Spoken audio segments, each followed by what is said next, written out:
নমস্কার বন্ধুরা, আজ বানাবো তাল ফুলুরি বা তালের বড়া।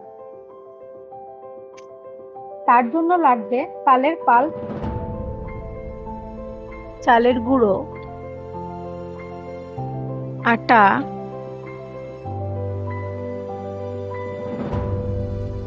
চাল গুঁড়ো আর আটা ভালো করে মিশিয়ে নিতে হবে।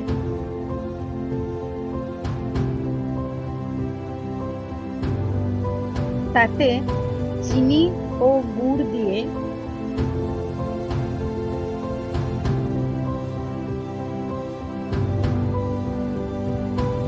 তালের পাল্প দিয়ে ভালো করে মাখিয়ে নিতে হবে।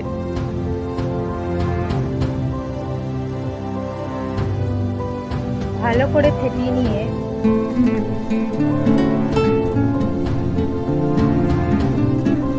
কড়াইতে সাদা তেল গরম করে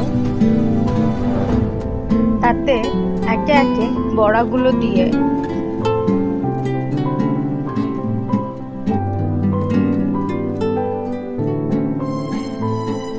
আস্তে আস্তে উল্টে পাল্টে ভেজে নিয়ে